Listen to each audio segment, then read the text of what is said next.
In a world full of cold-hearted, loud, talkative, and unorganized people who don't overthink the entire night about a slight change in the tone of a text message, being an INFJ is extremely taxing and nerve-wracking. You process life, thoughts, emotions, and incidents in a way no one else does, and that's why it's so hard for an INFJ to connect with anyone. What's up, everyone? Welcome to your favorite YouTube channel. We're back with another amazing video, and guess what?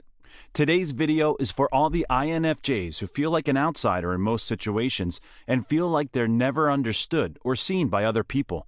Stick till the end of the video because we have some interesting points that our fellow INFJs can relate to, along with how being an INFJ means you're going to have to carry more emotional weight than others. But before we start our video, make sure to hit the like and subscribe button. And don't forget to turn on the post notifications so that you can get notified every time we post new content. With that being said, let's get started. Number 1, they're perfectionist.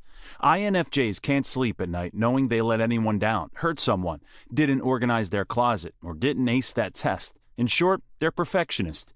Now, being a perfectionist means they want to do whatever they do in the best way possible and avoid all kinds of mistakes. You know how they always say, the mind of a perfectionist is always in pain? Well, that's what happens with INFJs too, as they have the constant urge to improve everything. They always try their best to keep everyone around them happy and satisfied by themselves, and that usually ends up in them being emotionally and physically drained. Number 2, they're introverted. Staying true to their introverted nature, INFJs despise talking to people out if it's out of their comfort zone. An INFJ is most comfortable and talkative around the people whom they love and trust. Spending the weekend at home instead of going out and reading books, taking a shower, napping without any human interaction is probably the ideal way for an INFJ to spend the weekend. They're usually found in the corners of the parties or sitting near the walls to avoid conversations, and usually wait for their talkative friend to keep the convos alive. In gatherings, they'd rather do the chores than doing the talking. Due to being introverted, sometimes it's hard for the INFJs to convey their thoughts, emotions, opinions, and feelings. So yeah, being a quiet INFJ who likes their personal space but is still extremely ambitious is hard. Number 3, they feel emotions intensely. One of the signature traits of an INFJ is how they feel their emotions. That's right, intensely. The emotions that get physically effective are not even their own sometimes. Everyone tries their best to understand the pain of their loved ones, but INFJs are different. They are blessed or cursed in a way that when their loved one gets hurt or goes through a hard time, the INFJ not only understands their pain, but they also feel it. This is why you can also see the effects of their friend's pain on their faces. If their friend needs a shoulder to lean on, you can be 100% sure that their INFJ friend will be there for them, and they'll try their best to cheer their friend up. Number 4, their urge to keep everything organized and planned. INFJs love to keep themselves prepared and organized for everything. You can see that in their bookshelves, closets, kitchens, etc. INFJs clean up and arrange stuff to calm themselves and to gain a sense of control and accomplishment.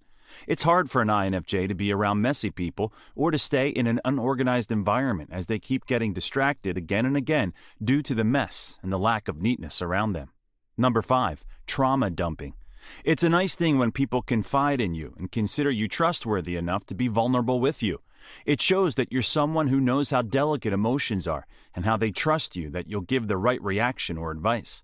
But sometimes it becomes more of a burden than an honor.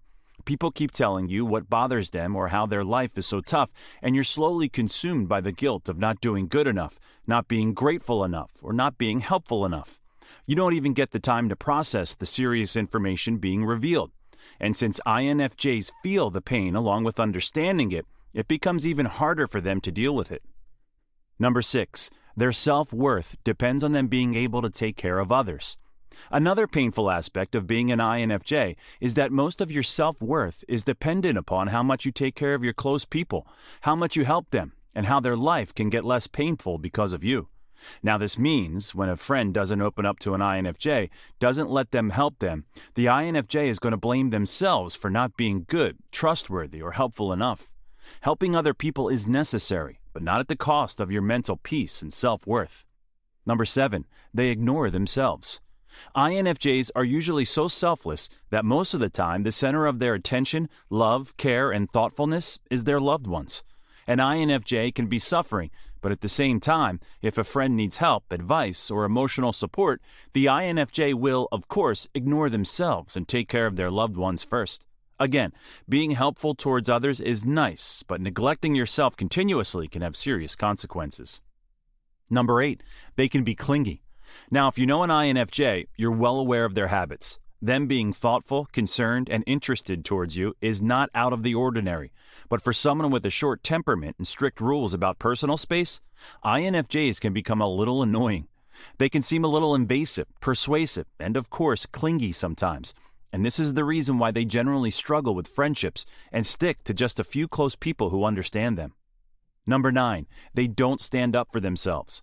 As we mentioned earlier, INFJs usually ignore their own needs, mental and physical health for the sake of their loved ones. Now, no one said that your close people can't harm you or make mistakes.